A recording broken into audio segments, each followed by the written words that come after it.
আসার কথা ছিল তার। এক ঝলক দেখার আশায় দিন গুনছিলেন ভক্তরা। প্রতিশ্রুতি ছিল ঠিক সামনে এসে দাঁড়াবেন তিনি।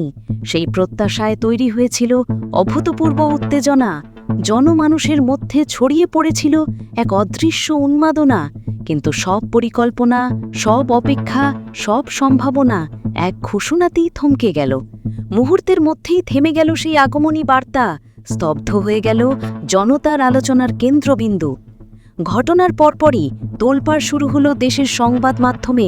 জাতীয় রাজনীতি উত্তপ্ত হয়ে উঠল নতুন বিতর্কে, আর আন্তর্জাতিক কূটনীতিক অঙ্গনেও ছড়িয়ে পড়ল চাপা উৎকণ্ঠা। কারণ এই পুরো ঝড়ের কেন্দ্রবিন্দুতে রয়েছেন একজন মানুষ, ডাক্তার জাকির নায়েক। একদিকে ভারত, অন্যদিকে বাংলাদেশ, আর ঠিক মাঝখানে যেন এক মহাকাব্যের নায়কের মতো তিনিই দাঁড়িয়ে আছেন। তার আগমন, অনাগমন কিংবা কূটনীতিক জটিলতার প্রতিটি পাল্টাপাল্টি সিদ্ধান্ত দুই দেশের সম্পর্ককে এক অদৃশ্য স্নায়ুযুদ্ধে ঠেলে দিয়েছে।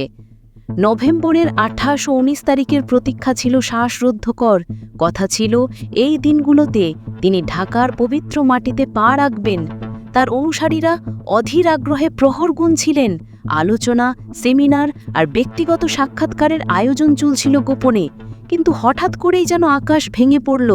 স্বরাষ্ট্র মন্ত্রণালয় থেকে এক বজ্রপাতের মতো ঘোষণা আসলো, যা সকল প্রস্তুতি, সকল প্রত্যাশা মুহূর্তে গুড়িয়ে দিল। আপাতত বাংলাদেশে আসার অনুমতি না দেওয়ার সিদ্ধান্ত। এই আকস্মিক ঘোষণা শুধু ডক্টর নায়েকের ভক্তদেরই হতাশ করেনি, বরং জন্ম দিয়েছে হাজারো প্রশ্নের, যা দেশের অলিগলি থেকে শুরু করে আন্তর্জাতিক ফোরাম পর্যন্ত প্রতিধ্বনিত হচ্ছে। কিন্তু কেন এই সিদ্ধান্ত? জনসম্মুখে যে কারণটি দেখানো হচ্ছে, সেটাই কি তবে আসল সত্য? নাকি জাতীয় নির্বাচনের আসন্ন ডামাডোলের আড়ালে চলছে অন্য কোনো খেলা?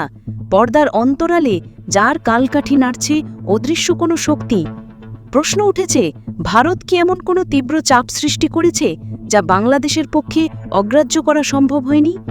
নাকি 2016 সালের সেই বিভীষিকাময় রাতের আতঙ্ক, হলি আর্টিজানের দুঃস্বপ্ন আবার ফিরে আসার আশঙ্কায় সরকার এই কঠোর পদক্ষেপ নিয়েছে?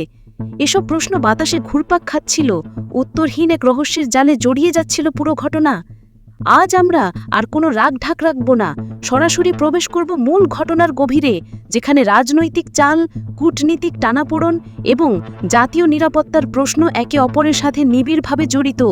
ছুরির ফলার মতো তীক্ষ্ণ বিশ্লেষণে কাটাছেঁড়া করে দেখব ডক্টর জাকির নায়েককে ঘিরে ভারতের আসল পরিকল্পনা ঠিক কী, কেন বাংলাদেশ সরকার এমন আকস্মিকভাবে পিছু হটতে বাধ্য হলো, আর এই সমগ্র ঘটনাটি দেশের সাধারণ মানুষের মনে ক্ষোভ, হতাশা নাকি স্বস্তি, কোন প্রতিক্রিয়াটি সবচেয়ে বেশি জাগিয়ে তুলেছে? প্রতিটি সত্য উন্মোচন করতে আমরা প্রস্তুত, যা হয়তো আপনার ধারণাকেও পাল্টে দিতে পারে। সকল জল্পনা কল্পনার অবসান ঘটিয়ে গত মঙ্গলবার 4 নভেম্বর বাংলাদেশ সরকার একটি চূড়ান্ত সিদ্ধান্ত জানিয়ে দেয়। সচিবালয়ে স্বরাষ্ট্র মন্ত্রণালয়ের আইন শৃঙ্খলা সংক্রান্ত কোর কমিটির এক উচ্চ পর্যায়ের বৈঠকে এই গুরুত্বপূর্ণ সিদ্ধান্তটি নেওয়া হয়। বৈঠকের পর ঘোষণা করা হয় যে আপাতত ডাক্তার জাকির নায়েককে বাংলাদেশে আসার অনুমতি দেওয়া হচ্ছে না।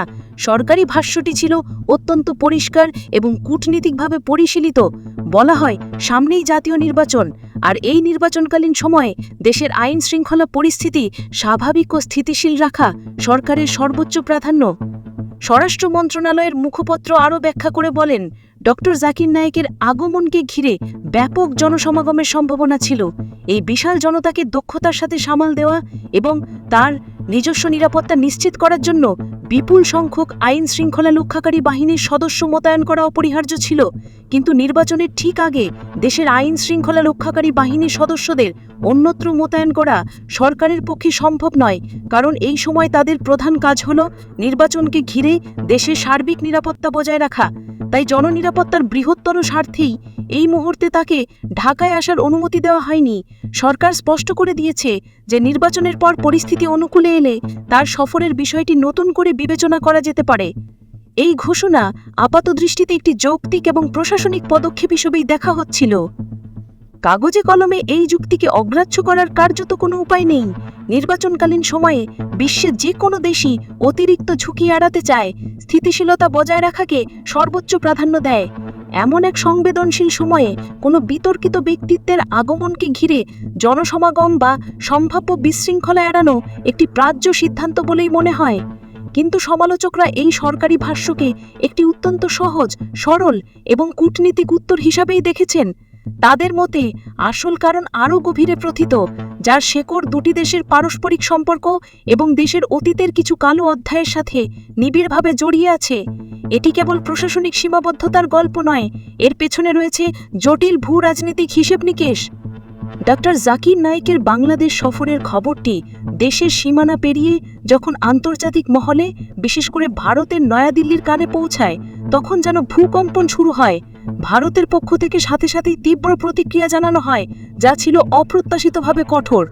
নয়াদিল্লি থেকে আসা সেই প্রতিক্রিয়া কেবল কূটনীতিক ভাষার আবরণেই সীমাবদ্ধ ছিল না, বরং তাতে ছিল স্পষ্ট হুঁশিয়ারির সুর।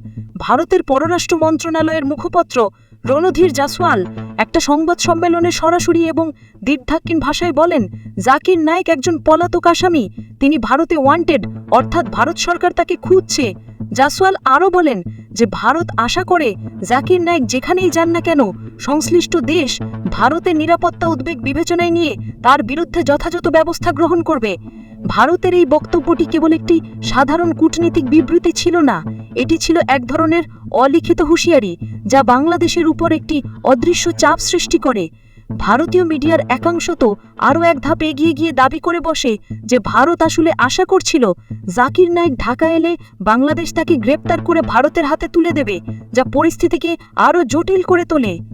কিন্তু প্রশ্ন হলো, জাকির নায়েককে নিয়ে ভারত এতটা কঠোর কেন? এই প্রশ্নটির উত্তর খুঁজতে হলে ফিরে যেতে হবে 2016 সাল পর্যন্ত। সেই সময় পর্যন্ত ডক্টর জাকির নায়েক ভারতেই তার কার্যক্রম চালিয়ে যাচ্ছিলেন। তিনি তার ইসলামিক রিসার্চ ফাউন্ডেশন এবং জনপ্রিয় পিস টিভি চ্যানেলের মাধ্যমে বক্তব্য প্রচার করতেন। কিন্তু নরেন্দ্র মোদীর নেতৃত্বাধীন বিজেপি সরকার ক্ষমতায় আসার পর তার বিরুদ্ধে গুরুতর সব অভিযোগ দায়ের করা হয়। এর মধ্যে ছিল ঘৃণামূলক বক্তব্য প্রচার, বিভিন্ন ধর্মের মধ্যে বিভেদ সৃষ্টি, অর্থমাঞ্চার এবং সন্ত্রাসী কার্যে উস্কানি দেওয়ার মতো ভয়ঙ্কর অভিযোগ। ভারতের অভিযোগগুলো ছিল খুবই গুরুতর, যা দেশের অভ্যন্তরে ব্যাপক বিতর্কের জন্ম দেয়। এক পর্যায়ে তার প্রতিষ্ঠিত ইসলামিক রিসার্চ ফাউন্ডেশনকে নিষিদ্ধ করা হয় এবং তার জনপ্রিয় পিস টিভি চ্যানেলেরও সম্প্রচার বন্ধ করে দেওয়া হয়। এই পরিস্থিতিতে 2016 সালে ডক্টর জাকির নায়েক ভারত ত্যাগ করেন এবং মালয়েশিয়ায় আশ্রয় গ্রহণ করেন। আশ্চর্যজনকভাবে মালয়েশিয়া সরকার তাকে স্থায়ীভাবে বসবাসের অনুমতিও দেয়, যা ভারতের জন্য আরও এক দিকনৈতিক ধাক্কা। ভারত সরকার তাকে দেশে ফেরাতে ইন্টারপোলের মাধ্যমে একাধিকবার রেড নোটিশ জারির আবেদন করলেও পর্যাপ্ত প্রমাণের অভাবে সেই প্রচেষ্টা সফল হয়নি। ডক্টর জাকির নায়েকের নিজস্ব ভাষ্যে তিনি ভারতে ফিরলে ন্যায় বিচার থেকে বঞ্চিত হবেন বলেই তার বিশ্বাস। ভারতের এই কঠোর এবং দীর্ঘদিনের অবস্থান যে বাংলাদেশের সাম্প্রতিক সিদ্ধান্তকে গভীরভাবে প্রভাবিত করেছে তা অনেকটাই নিশ্চিত। বাংলাদেশ ও ভারতের মধ্যকার বর্তমান সম্পর্ক অত্যন্ত গুরুত্বপূর্ণ এবং সংবেদনশীল।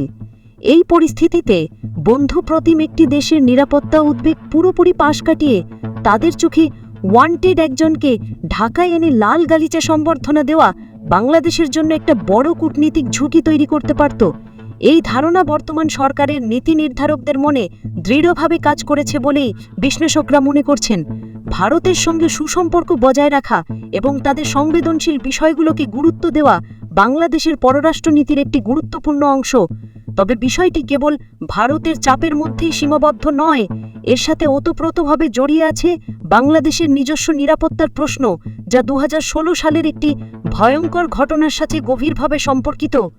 1 জুলাই 2016 ঢাকার হোলি আর্টিজান বেকারিতে ঘটেছিল দেশের ইতিহাসের অন্যতম নৃশংস জঙ্গি হামলা। সেই বিভীষিকাময় হামলায় দেশি বিদেশি নাগরিক সহ 22 জন নিহত হন, যা পুরো জাতিকে স্তব্ধ করে দিয়েছিল।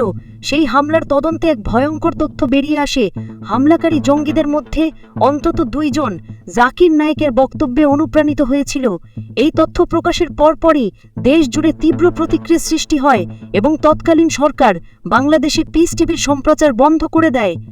সুতরাং যে ব্যক্তির বক্তব্যকে কেন্দ্র করে অতীতে এমন ভয়ঙ্কর ঘটনা ঘটার অভিযোগ উঠেছিল, তাকে দেশের একটি সংবেদনশীল সময়ে, অর্থাৎ জাতীয় নির্বাচনের ঠিক আগে এনে বিশাল জনসমাগমের সুযোগ করে দেওয়া যে কোনো সরকারের জন্যই আত্মঘাতী হতে পারত।